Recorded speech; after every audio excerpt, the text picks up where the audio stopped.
गरुड़ जी ने कहा, हे केशव, यम मार्ग की यात्रा पूरी करके यम के भवन में जाकर पापी किस प्रकार की यातना को भोगता है, वह मुझे बतलाइए। श्री भगवान बोले, हे विंता के पुत्र गरुड़, मैं नरक यातना को आदि से अंत तक कहूंगा, सुनो। मेरे द्वारा नरक का वर्णन किए जाने पर उसे सुनने मात्र से ही तुम कांप उठोगे। हे कश्यप नंदन, बहुभीतिपुर के आगे 44 योजन में फैला हुआ धर्मराज का विशालपुर है। हाहाकार से परिपूर्ण उस पुर को देखकर पापी क्रंदन करने लगता है। उसके क्रंदन को सुनकर यमपुर में विचरण करने वाले यम के गण प्रतिहार द्वारपाल के पास जाकर उस पापी के विषय में बताते हैं। धर्मराज के द्वार पर सर्वदा धर्मध्वज नामक प्रतिहार द्वारपाल स्थित रहता है। वह द्वारपाल जाकर चित्रगुप्त से उस प्राणी के शुभ और अशुभ कर्म को बताता है। उसके बाद चित्रगुप्त भी उसके विषय में धर्मराज से निवेदन करते हैं। हे ताक्ष्य, जो नास्तिक और महापापी प्राणी हैं, उन सभी के विषय में धर्मराज यथार्थ रूप से भली भांति जानते हैं। तो भी वे चित्रगुप्त से उन प्राणियों के पाप के विषय में पूछते हैं और सर्वज्ञ चित्रगुप्त भी श्रवणों से पूछते हैं। श्रवण ब्रह्मा के पुत्र हैं। वे स्वर्ग, पृथ्वी तथा पाताल में विचरण करने वाले तथा दूर से ही सुन एवं जान लेने वाले हैं। उनके नेत्र सुदूर के दृश्यों को भी देख लेने वाले हैं। श्रवणी नाम की उनकी पृथक पृथक पत्नियां भी उसी प्रकार के स्वरूप वाली हैं, अर्थात श्रवणों के समान ही हैं। वे स्त्रियों की सभी प्रकार की चेष्टाओं को तत्वत जानती हैं। मनुष्य छिपकर अथवा प्रत्यक्ष रूप से जो कुछ करता और कहता है, वह सब मनुष्य के मानसिक, वाचिक और कायिक सभी प्रकार के शुभ और अशुभ कर्मों को ठीक ठीक जानते हैं। मनुष्य और देवताओं के अधिकारी वे श्रवण और श्रवणीय सत्यवादी हैं। उनके पास सी शक्ति है जिसके बल पर वे मनुष्यकृत कर्मों को बतलाते हैं। व्रत, दान और सत्य वचन से जो मनुष्य उन्हें प्रसन्न करता है, उसके प्रति वे सौम्य तथा स्वर्ग और मोक्ष प्रदान करने वाले हो जाते हैं। वे सत्यवादी श्रवण पापियों के पाप कर्मों को जानकर धर्मराज के सम्मुख यथावत कह देने के कारण पापियों के लिए दुखदायी हो जाते हैं। सूर्य, चंद्रमा, वायु, अग्नि, आकाश, भूमि, जल, हृदय, यम, दिन रात, दोनों संध्याएं और धर्म, ये सभी मनुष्य के वृत्तांत को जानते हैं। धर्मराज, चित्रगुप्त, श्रवण और सूर्य आदि मनुष्य के शरीर में स्थित सभी पाप और पुण्यों को पूर्णतया देखते हैं। इस प्रकार पापियों के पाप के विषय में सुनिश्चित जानकारी प्राप्त करके यम उन्हें बुलाकर अपना अत्यंत भयंकर रूप दिखाते हैं। वे पापी यम के से भयंकर रूप को देखते हैं, जो हाथ में दंड लिए हुए बहुत बड़ी काया वाले, भैंसे के ऊपर संस्थित, प्रलयकालीन मेघ के समान आवाज वाले, काजल के पर्वत के समान, बिजली की प्रभाव वाले, आयुधों के कारण भयंकर, 32 भुजाओं वाले, 3 योजन के लंबे चौड़े विस्तार वाले, बावली के समान गोल नेत्र वाले, बड़ी बड़ी दाढ़ों के कारण भयंकर मुख वाले, लाल लाल आँखों वाले और लंबी नाक वाले हैं। मृत्यु और ज्वर आदि से संयुक्त होने के कारण चित्रगुप्त भी भयावह हैं। यम के समान भयानक सभी दूत उनके समीप पापियों को डराने के लिए गरजते रहते हैं।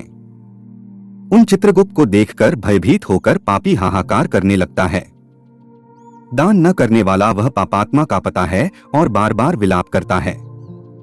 तब चित्रगुप्त यम की आज्ञा से क्रंदन करते हुए और अपने पाप कर्मों के विषय में सोचते हुए उन सभी प्राणियों से कहते हैं, अरे पापियों, दुराचारियों, अहंकार से दूषितों, तुम अविवेकियों ने क्यों पाप कमाया है? काम से, क्रोध से तथा पापियों की संगति से जो पाप तुमने किया है, वह दुख देने वाला है। फिर हे मूर्खजनों, तुमने वह पाप कर्म क्यों किया? पूर्वजन्म में तुम लोगों ने जिस प्रकार अत्यंत हर्षपूर्वक पाप कर्मों को किया है, उसी प्रकार यातना भी भोगनी चाहिए। इस समय यातना भोगने से क्यों पराडमुख हो रहे हो? तुम लोगों ने जो बहुत से पाप किए हैं, वे पाप ही तुम्हारे दुख के कारण हैं। इसमें हम लोग कारण नहीं हैं। मूर्ख हो या पंडित, दरिद्र हो या धनवान और सबल हो या निर्बल, यमराज सभी से समान व्यवहार करने वाले कहे गए हैं। चित्रगुप्त के इस प्रकार के वचनों को सुनकर वे पापी अपने कर्मों के विषय में सोचते हुए निश्चेष्ट होकर चुपचाप बैठ जाते हैं। धर्मराज भी चोर की भांति निश्चल बैठे हुए उन पापियों को देखकर उनके पापों का मार्जन करने के लिए यथोचित दंड देने की आज्ञा करते हैं। इसके बाद वे निर्दयी दूत उन्हें पीटते हुए कहते हैं, हे पापी, महान घोर और अत्यंत भयानक नरकों में चलो। यम के आज्ञाकारी प्रचंड और चंडक आदि नाम वाले दूत एक पाश से उन्हें बांधकर नरक की ओर ले जाते हैं।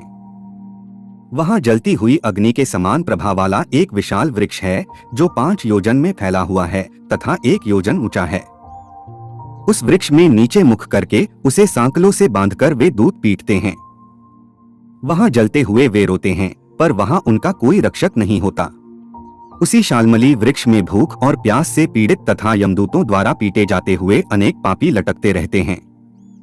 वे आश्रयविहीन पापी अंजलि बांधकर, हे यमदूतों, मेरे अपराध को क्षमा कर दो, सा उन दूतों से निवेदन करते हैं।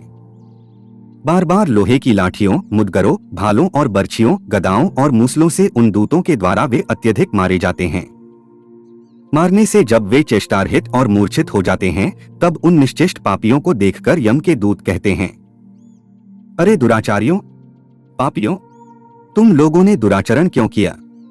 सुलभ होने वाले भी जल और अन्न का दान कभी क्यों नहीं दिया?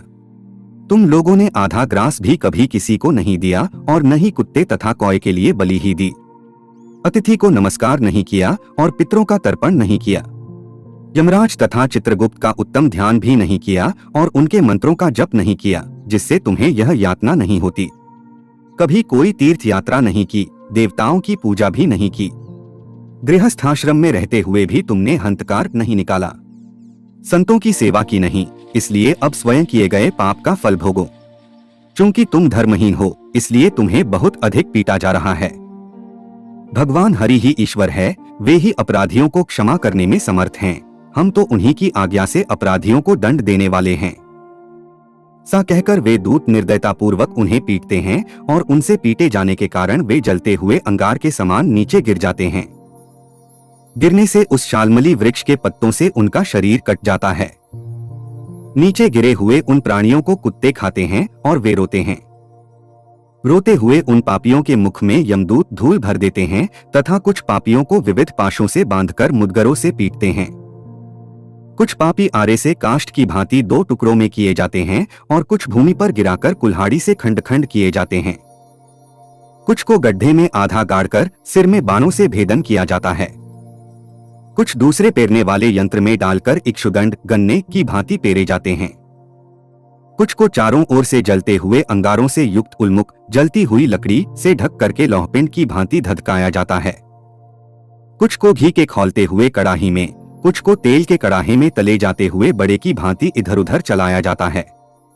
किन्हीं को मतवाले गजेंद्रों के सम्मुख रास्ते में फेंक दिया जाता है, किन्हीं को हाथ और पैर बांधकर अधोमुख लटकाया जाता है। किन्हीं को कुएं में फेंका जाता है, किन्हीं को पर्वतों से गिराया जाता है। कुछ दूसरे कीड़ों से युक्त कुंडों में डुबो दिए जाते हैं, जहां वे कीड़ों के द्वारा व्यथित होते हैं। कुछ पापी वज्र के समान चोंच वाले बड़े बड़े कौओं, गीधों और मांस भोजी पक्षियों द्वारा शिरोदेश में, नेत्र में और मुख में चोंचों से आघात करके नोचे जाते हैं। कुछ दूसरे पापियों से ऋण को वापस करने की प्रार्थना करते हुए कहते हैं, मेरा धन दो, मेरा धन दो। यमलोक में मैंने तुम्हें देख लिया है, मेरा धन तुम ही ने लिया है। नरक में इस प्रकार विवाद करते हुए पापियों के अंगों से सरसियों द्वारा मांस नोचकर यमदूत उन्हें देते हैं। इस प्रकार उन पापियों को समय प्रताड़ित करके यम की आज्ञा से यमदूत खींचकर तामिस्त्र आदि घोर नरकों में फेंक देते हैं। उस वृक्ष के समीप में ही बहुत दुख खोन से परिपूर्ण नरक है, जिनमें प्राप्त होने वाले महान दुख खोन का वर्णन वाणी से नहीं किया जा सकता। हे आकाशचारिन गरुड़, नरकों की संख्या 84 लाख है। उनमें से अत्यंत भयंकर और प्रमुख नरकों की संख्या 21 है। तामिस्त्र, लोहशंकुक, महारौरव, शालमली, रौरव, कुड़मल, कालसूत्रक, पूतिमृत्तिक, संघात, लोहितोद, सविश, संप्रतापन, महानिरय, काकोल, संजीवन, महापथ, अवीची, अंधतामिस्त्र, कुंभीपाक, संप्रतापन तथा तपन, ये 21 नरक हैं। अनेक प्रकार के पापों का फल इनमें प्राप्त होता है और ये यम के दूतों से अधिष्ठित है। इन नरकों में गिरे हुए मूर्ख, पापी, अधर्मी जीव कल्पपर्यंत उन नरकयातनाओं को भोगते हैं। तामिस्त्र और अंधतामिस्त्र तथा रौरवादी नरकों की जो यातनाएं हैं, उन्हें स्त्री और पुरुष पारस्परिक संग से निर्मित कर भोगते हैं। इस प्रकार कुटुंब का भरण पोषण करने वाला अथवा केवल अपना पेट भरने वाला भी यहाँ कुटुंब और शरीर दोनों को छोड़कर मृत्यु के अनंतर इस प्रकार का फल भोगता है। प्राणियों के साथ द्रोह करके भरण पोषण किए गए अपने स्थूल शरीर को यहीं छोड़कर पापकर्म रूपी पाथेय के साथ पापी अकेला ही अंधकारपूर्ण नरक में जाता है। जिसका द्रव्य चोरी चला गया है, से व्यक्ति की भांति पापी पुरुष दैव से प्राप्त अधर्म पूर्वक कुटुंब पोषण के फल को नरक में आतुर होकर भोगता है। केवल अधर्म से कुटुंब के भरण पोषण के लिए प्रयत्नशील व्यक्ति अंधकार की पराकाष्ठा अंधतामिस्त्र नामक नरक में जाता है। मनुष्यलोक के नीचे नरकों की जितनी यातनाएं हैं, क्रमश उनका भोग भोगते हुए वह पापी शुद्ध होकर पुनः इस मर्त्यलोक में जन्म पाता है। इस प्रकार गरुड़ पुराण के अंतर्गत सारोद्धार में यमयातना निरूपण नामक तीसरा अध्याय पूर्ण हुआ।